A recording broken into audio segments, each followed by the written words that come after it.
Em 1993, o Brasil encerrou o ano com uma inflação acumulada superior a 2.400%. Os preços mudavam mais rápido do que as pessoas conseguiam contar o dinheiro. Salários evaporavam em dias, poupanças desapareciam em silêncio. Mas a inflação no Brasil nunca foi apenas um problema econômico. Ela foi e continua sendo um instrumento de poder. A pergunta que quase nunca é feita é simples e incômoda. Como um país que conviveu por décadas com inflação crônica aprendeu a normalizá-la? E por que, em vez de ser eliminada por completo, ela foi apenas domesticada, porque, em certos momentos da história brasileira, a inflação não foi um erro, ela foi uma escolha. Aqui, onde a história do Brasil encontra o poder do dinheiro, analisamos crises, decisões invisíveis e engrenagens que moldam o presente. O Brasil é uma das maiores economias do mundo. Possui vastos recursos naturais, um mercado interno gigantesco e um Estado com enorme capacidade de arrecadação. Ainda assim, carrega uma dívida pública superior a 75% do PIB, juros estruturalmente elevados e uma memória inflacionária que nunca desapareceu. O paradoxo é evidente. Quanto mais o Estado cresce, mais ele depende da inflação e dos juros para se sustentar. O que parece instabilidade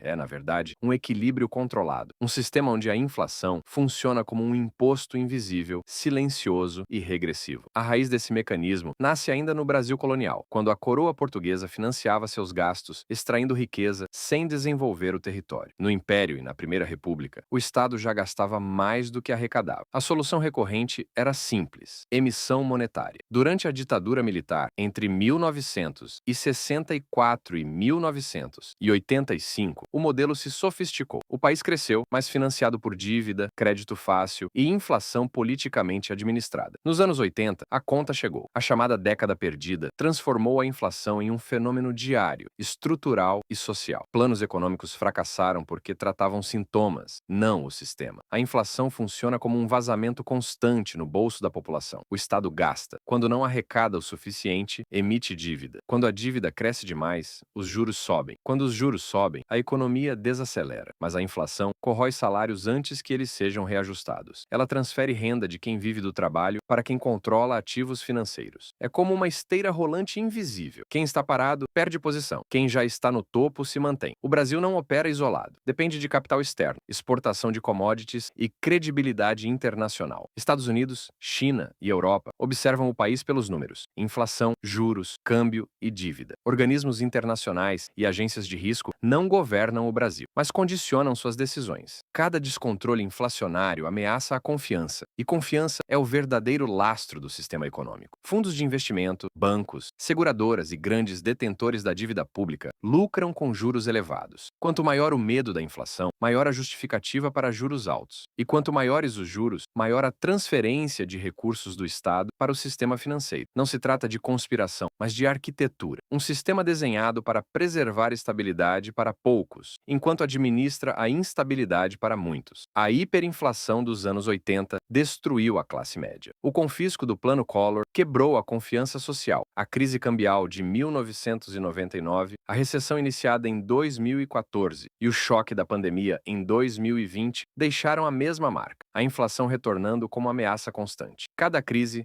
ensinou a população a viver com medo. Medo de gastar, medo de planejar, medo do futuro. A grande verdade, pouco discutida, é que a inflação nunca foi completamente combatida porque ela cumpre uma função. Ela ajusta contas sem votação, reduz o peso real da dívida pública e transfere renda sem manchetes. O sistema não busca estabilidade absoluta, busca controle administrável. Tudo depende de confiança, na moeda, no governo, nas instituições. Quando essa confiança vacila, o sistema reage com juros, cortes e sacrifícios sociais, não para salvar a população, mas para salvar a própria engrenagem. No Brasil, o dinheiro flui de baixo para cima. Salários perdem valor, preços se antecipam, o crédito encarece. Quem possui ativos se protege. Quem depende do trabalho paga a conta. Isso não é uma falha moral, nem uma disputa ideológica. É estrutural. A inflação não é apenas um número, é uma linguagem de poder. Ela ensina obediência pelo medo e disciplina pela escassez. E enquanto for tratada como acidente, continuará sendo uma ferramenta central de controle social. Se isso mudou a forma como você enxerga a história econômica do Brasil, inscreva-se. A história explica o presente. Eu mostro onde olhar.